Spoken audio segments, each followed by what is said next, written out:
Welcome to the first episode of Due Date, the Legend of Dusty Cantina, Gunslinger, Librarian.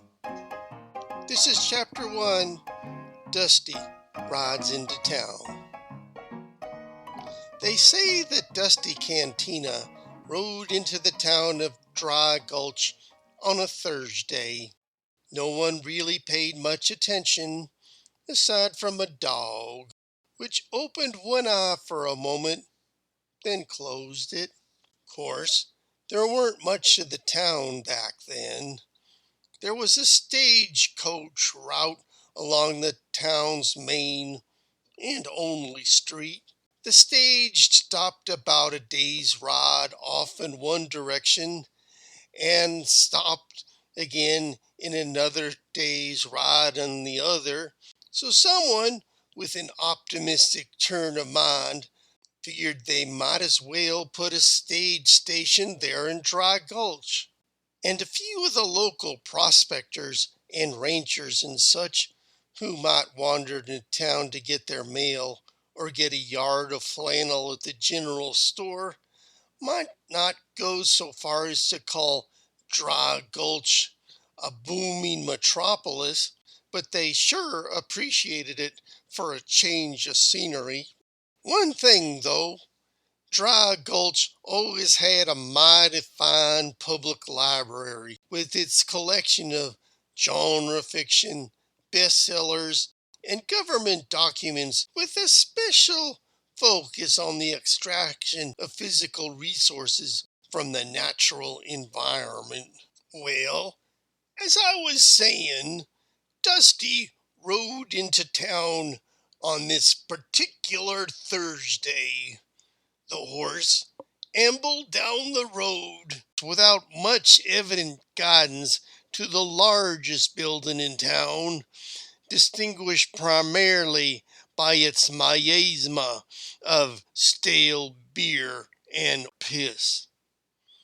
Dismounting, Dusty entered the saloon. The faded saloon sign above the doorway suggested a far more opulent past than a prosperous present.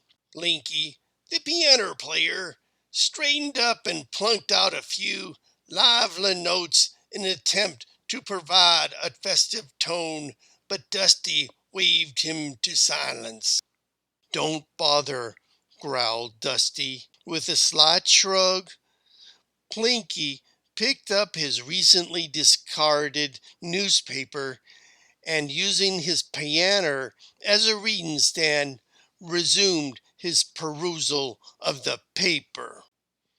The establishment was far from empty that day, and Dusty's arrival was surprising enough to interrupt the conversation of the regulars at the table.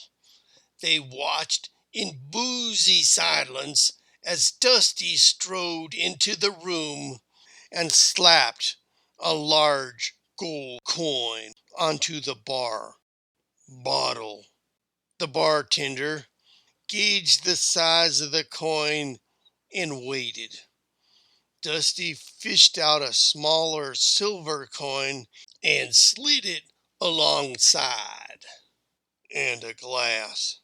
Without a word, the barkeep swept the coins out of sight and produced the bottle.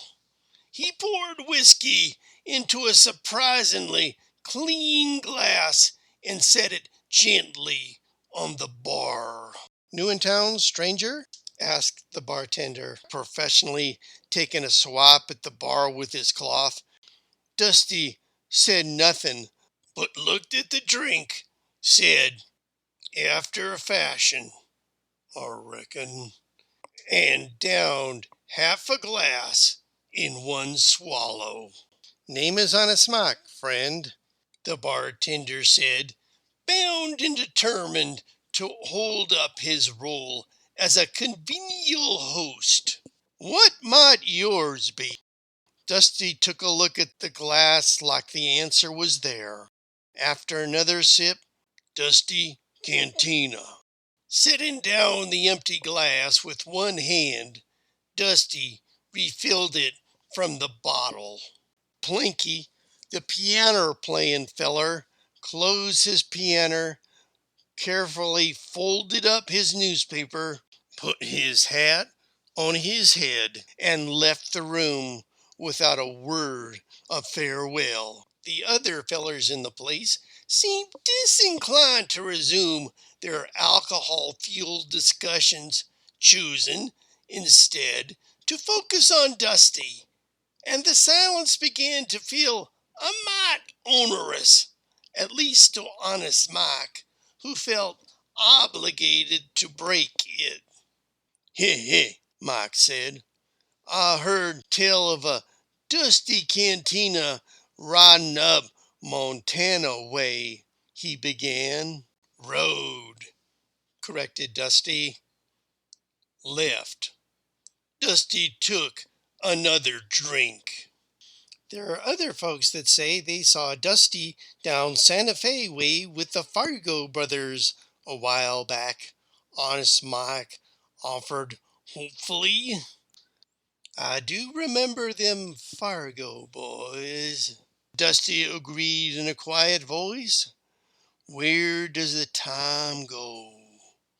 It were asked in a philosophical like tone. Medium Mama, a female whose purpose in the saloon was somewhat nebulous, but in general seemed there to promote commerce in the place, had the misfortune to cast Honest Mike's eye, wearing a dress which shared the same attributes as the sign outside, in that it reflected a more prosperous past and implied continuing hard times. Mama put down her penny dreadful with a scarcely discernible sigh, hopefully setting a piece of ribbon to mark her place. She stood, adjusted her hair, then approached Dusty. "Don't bother," growled Dusty, in almost exactly the same tone that was used in rebuffing the piano player feller. Medium Mama shrugged and took her seat, picking up her book again to resume reading the tale of Consuela, the bandit queen of California. "Hey, mister, shine your shoes." Dusty looked down into the earnest face of a young urchin. "Good-looking boots like those deserve a good cleaning, mister," the urchin said with more verve than veracity. He was clearly launching into a well-oiled routine. "I can get them looking as good as new in no time, mister, and a good cleaning will keep them looking great forever." I tell you now, Dusty nearly smiled at that. Very nearly. But the kid's energy got better results than the offer of piano music or feminine company, because Dusty did reach into them faded dungarees for another coin and flipped the kid a nickel. The coin was snatched clean out of the air, and both kid and boots were soon hidden by a flurry of dust and rags. The verbal barrage continued from beneath the activity. "Yes, sirree, Bob. Nothing like a clean set of boots to set a feller up like a real gent." Indeed, the boots that were emerging from the months of trail detritus was revealing boots of superior quality, not often seen in Dry Gulch in those days. "Yes, sir, this is a mighty fine pair of boots. Sure is shootin'."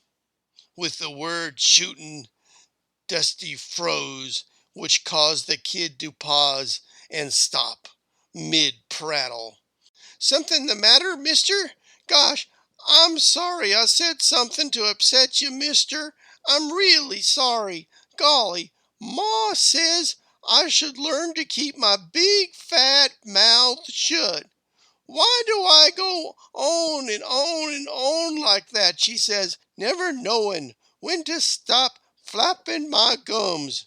Gee, whatever it was, didn't mean to mean nothing by it. Drawn by the commotion, Medium Mama hurried over to defend her boy. Whatever he said, mister, you let him be. He's just a kid. He don't mean nothing. And you, she nudged the kid, remember to use pronouns like I taught you. Yes, ma'am.